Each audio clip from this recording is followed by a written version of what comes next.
Bana Congo, bino batu bozana besoin ya kotonga bandaku na bino. BM échafaudage, ezopesa bino, planche, shell, sécurité, marzimal et lenda. L'air moutamati, moutakokweya te. Yabiso, ezana ba norme européenne. Yabiso ya ba chinois te, ya ba indien te, ya ba libanais te. Un bus sera mis à votre disposition. BM échafaudage, plus de 3500 mètres disponibles. Contact Maman Nangaye, du nouveau à Kinshasa, place Yassur, des amoko na immeuble Emma, des arabes normes, standard, international, et Goyamba, Batunyoso, en famille, en couple, salon VIP. Et salle à manger, salle de bain confort et magistral et des chambres à coucher, cuisine Kafou, sécurité et assuré, connexion internet illimitée, Facebook, TikTok, WhatsApp et à Ophélie, groupe électrogène 24h/24h, courant et Kindakate, na immeuble Emma. Notre adresse dans la commune de Kalamou, quartier Yolosi, avenue Balinga, numéro 9. Soyez les bienvenus, immeuble Emma.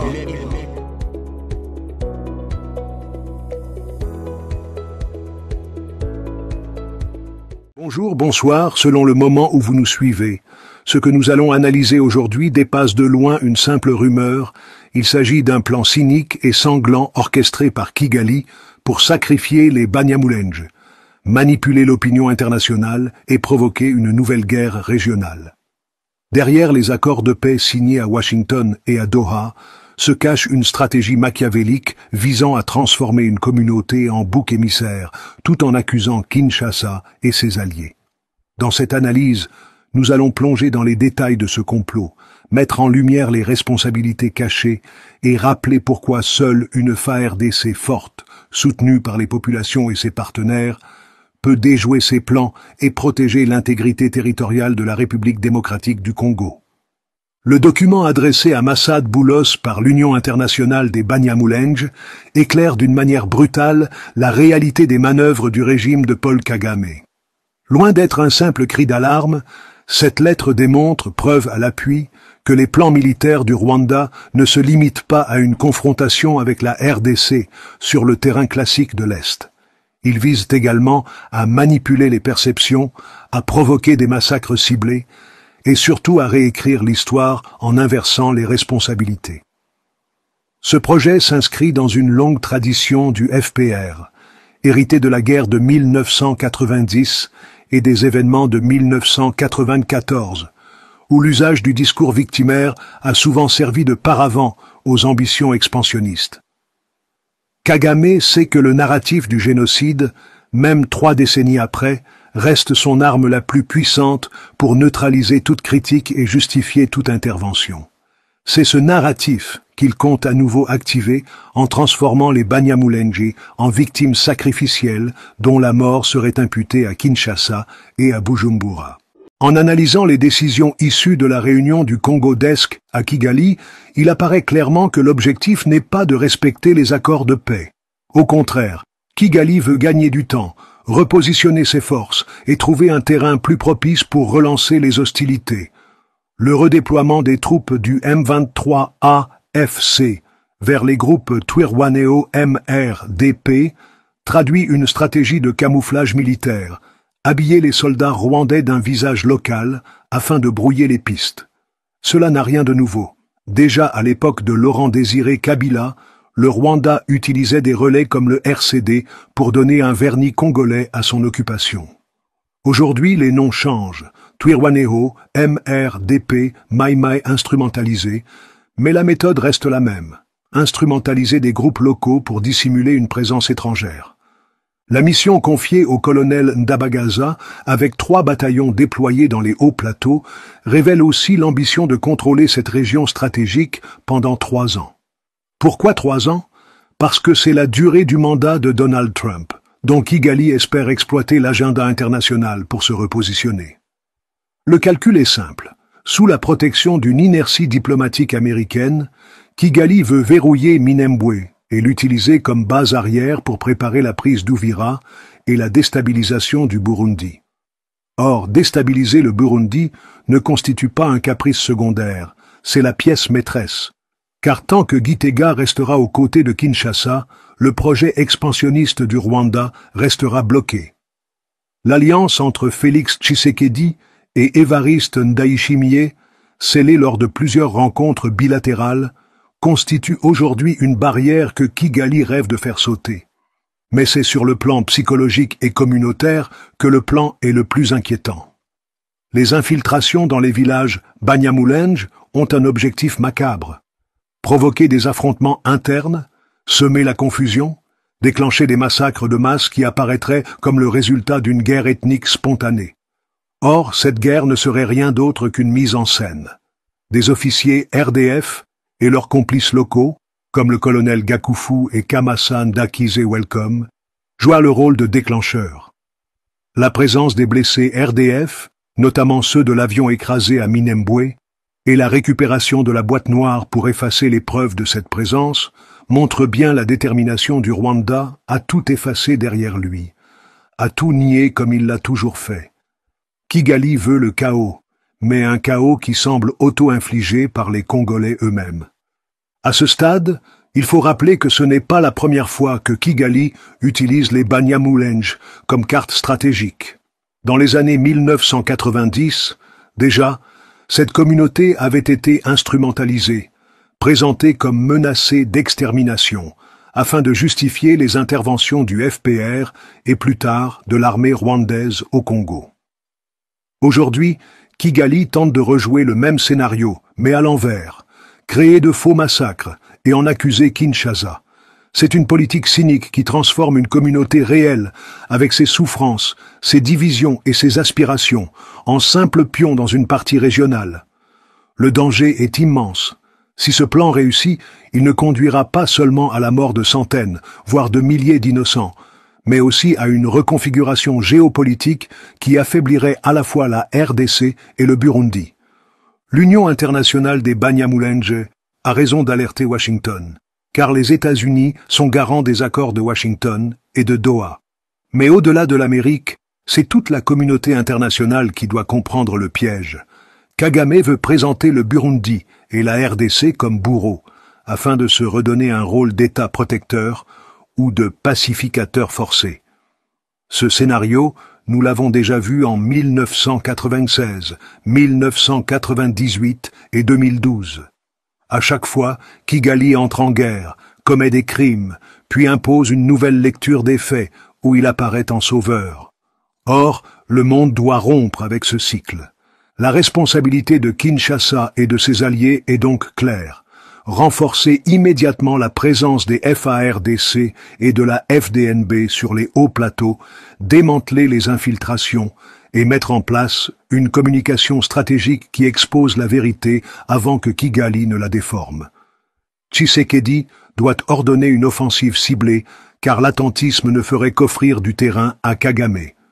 Les chefs militaires qui échouent doivent être remplacés par des patriotes capables de comprendre que cette guerre n'est pas seulement une affaire de fusil, mais aussi de narration, de diplomatie et de mémoire. Car au-delà des balles, il y a les mots. Les mots qui circulent à Washington, à Bruxelles, à New York. Les mots que Kagame manipule avec brio, mais que la RDC doit apprendre à maîtriser pour raconter sa propre vérité. Le combat est militaire, mais aussi narratif. La lettre de l'UIB est une arme diplomatique. Elle doit être relayée, expliquée, amplifiée. Les Congolais doivent comprendre que le silence, dans ce cas, équivaut à une complicité. Les Banyamulenge, souvent pris entre plusieurs feux, doivent être protégés pour ne pas devenir encore une fois le prétexte d'une guerre qui n'est pas la leur. Ainsi, l'analyse de ce plan macabre révèle 3 dimensions indissociables.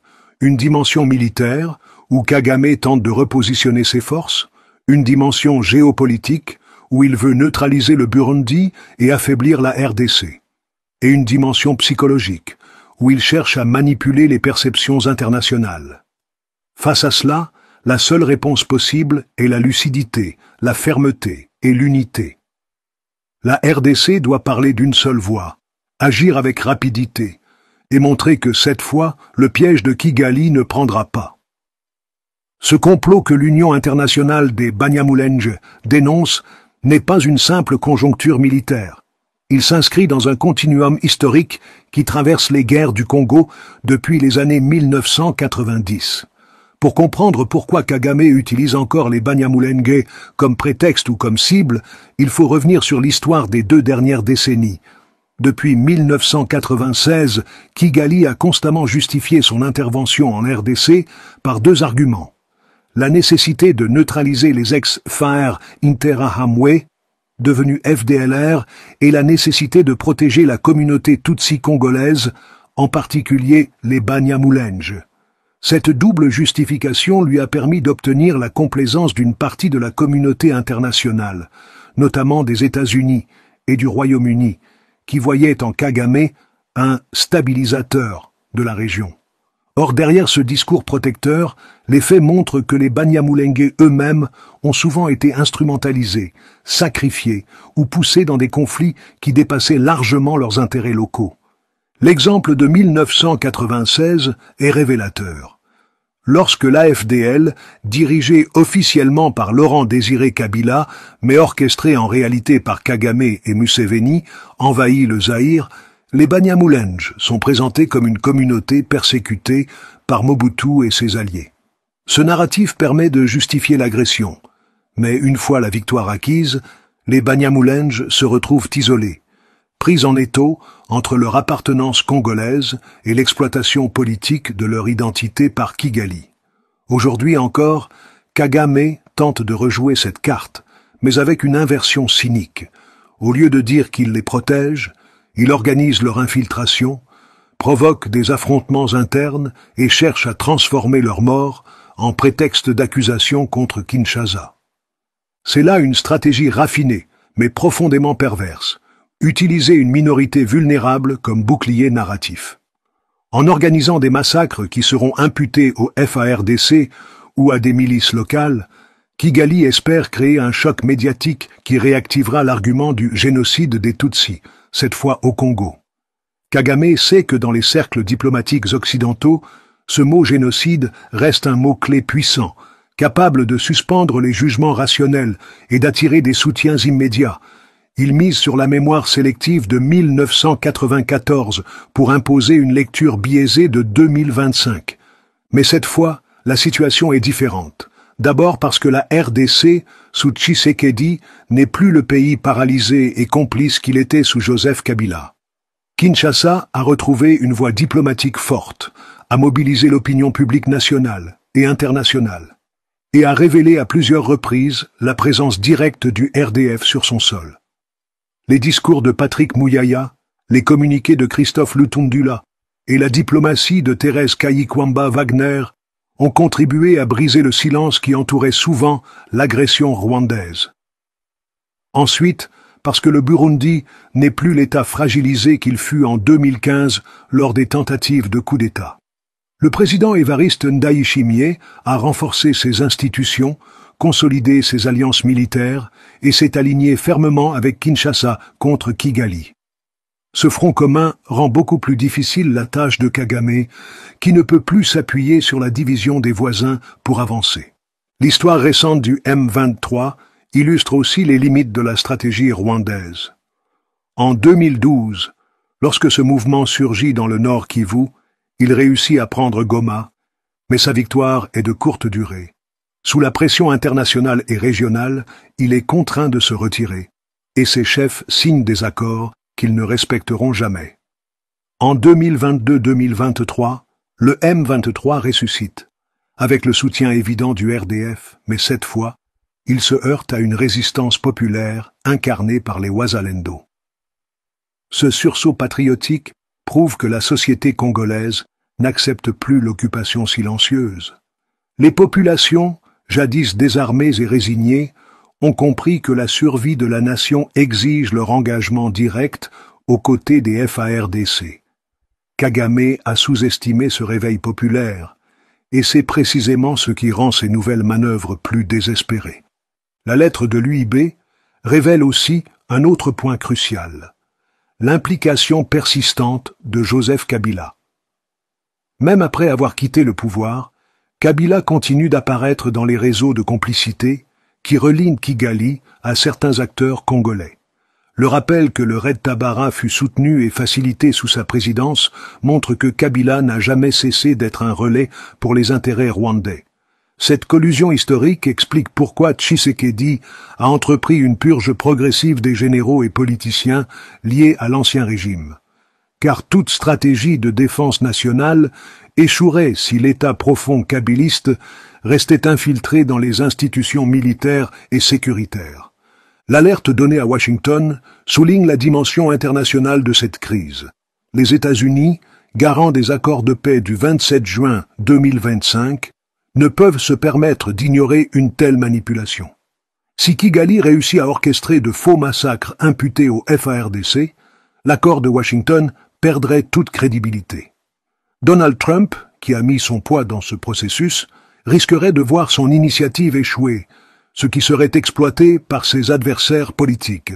Kigali le sait, et c'est pour cela que le calendrier de 3 ans correspond exactement au mandat présidentiel américain. Kagame veut paralyser Washington par le chantage et l'intimidation, en attendant un contexte plus favorable. Mais la RDC et ses alliés disposent d'une marge de manœuvre, d'abord en renforçant les opérations de renseignement pour documenter toute infiltration, toute manipulation et tout massacre potentiel. Les preuves, dans cette guerre, sont aussi importantes que les victoires militaires.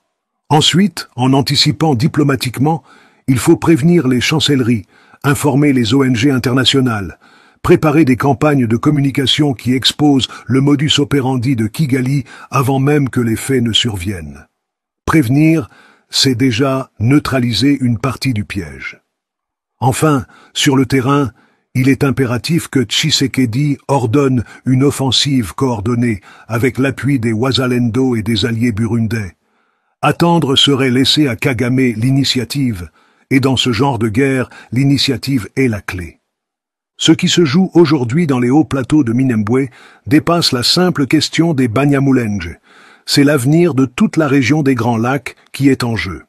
Si Kagame réussit, il prouvera qu'il peut encore manipuler les cartes malgré sa perte de crédibilité internationale.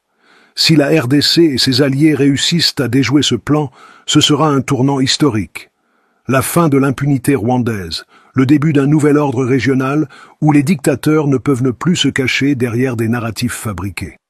Tshisekedi a donc une responsabilité immense, montrer que la RDC n'est plus le terrain de jeu des ambitions étrangères, mais une nation capable de se défendre, d'accuser et de vaincre. Le concept de génocide est fondamental pour comprendre la gravité de la situation actuelle. Depuis plusieurs années, la société civile congolaise et certains intellectuels utilisent ce terme pour désigner les massacres massifs commis sur le sol congolais depuis 1996, dans l'indifférence quasi générale de la communauté internationale. Il s'agit d'un mot valise, formé de génocide et coste, qui souligne à la fois l'ampleur de l'horreur et le prix payé par le peuple congolais. Plus de 6 millions de morts, des centaines de milliers de femmes violées, des millions de déplacés internes, ce bilan dépasse de loin celui de bien des tragédies reconnues par l'histoire contemporaine. Pourtant, ce drame reste invisible, souvent éclipsé par la mémoire du génocide rwandais de 1994. Kigali a toujours cherché à monopoliser le statut de victime dans la région, en minimisant ou en niant les crimes commis par ses propres forces en RDC. Le génocide est donc un contre-discours, un rappel que la souffrance congolaise ne peut pas être effacée. Dans ce contexte, la tentative de Kagame de provoquer des massacres parmi les Banyamulenge, puis de les imputer au FARDC, apparaît comme une manœuvre visant à brouiller encore davantage la mémoire collective. En inversant les rôles de bourreaux et de victimes, Kigali espère réactiver son immunité historique. Mais le peuple congolais, désormais conscient et mobilisé, refuse que son histoire soit à nouveau confisquée. C'est là que les Wazalendo jouent un rôle crucial. Ce mouvement de résistance populaire, né du ras-le-bol face aux agressions extérieures, représente aujourd'hui une force que Kagame n'avait pas anticipée. Contrairement aux armées classiques, les Wazalendo sont enracinés dans leur village, portés par une conviction patriotique inébranlable. Leur engagement dépasse les logiques de solde ou de hiérarchie. Ils se battent parce qu'ils n'ont plus rien à perdre, parce que leur survie même dépend de la libération de leur territoire. Pour les Banyamulenge, souvent pris en otage entre plusieurs belligérants, l'alliance avec ces résistants pourrait constituer une planche de salut.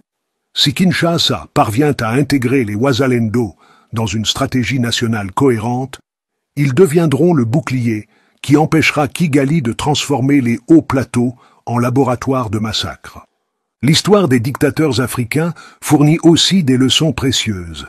Mobutu, en 1997, croyait encore que ces réseaux internationaux suffiraient à le maintenir au pouvoir, mais il avait perdu l'essentiel, la légitimité populaire. Ben Ali, en Tunisie, pensait pouvoir acheter le silence de la rue, mais une étincelle a suffi à renverser son régime. Blaise Compaoré, au Burkina Faso, fort de ses alliances régionales, n'imaginait pas qu'un soulèvement citoyen mettrait fin à son règne de 27 ans. Paul Kagame, aujourd'hui, se trouve dans une position similaire. Sa longévité au pouvoir, ses réseaux extérieurs et son habileté diplomatique l'ont rendu arrogant. Mais il oublie que les dictateurs tombent toujours quand ils sous-estiment la force des peuples. En persécutant Victoire Ingabire, en tentant de manipuler le destin des Banyamulenge, en agressant la RDC, Kagame accumule les fautes stratégiques qui finiront par précipiter sa chute. La question centrale demeure: que doit faire Tshisekedi? L'attente et la passivité ne peuvent plus être une option. Les Congolais eux-mêmes réclament désormais une offensive. Ils veulent voir leur armée passer à l'action, reprendre les territoires occupés, déloger les infiltrés, sécuriser les villages Banyamulenge. Une telle offensive serait risquée, certes, mais elle enverrait un signal clair. La RDC n'accepte plus d'être le champ de bataille des ambitions étrangères. Pour réussir, elle devrait être préparée avec minutie, impliquant les FARDC, les Wazalendo, la FDNB burundaise, et pourquoi pas des alliés stratégiques comme la Tanzanie, qui se sait également menacée par l'expansionnisme rwandais. Un scénario d'offensive victorieuse aurait plusieurs conséquences positives. Sur le plan militaire, il repousserait le RDF et le M23 au-delà de la frontière, brisant leur mythe d'invincibilité. Sur le plan diplomatique, il renforcerait la position de Tshisekedi dans les négociations internationales, prouvant que Kinshasa n'est plus un acteur faible. Sur le plan psychologique, il redonnerait confiance au peuple congolais, en particulier aux communautés de l'Est, qui vivent depuis trop longtemps dans la peur.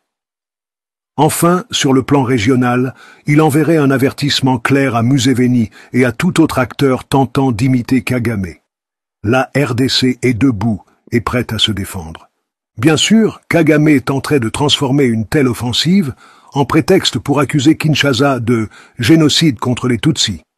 Mais cette fois, la RDC dispose des moyens de communication et des alliances nécessaires pour contrer ce narratif. Les preuves de l'implication rwandaise, les témoignages des infiltrations, les documents comme la lettre de l'UIB constituent une arme redoutable pour exposer la duplicité de Kigali.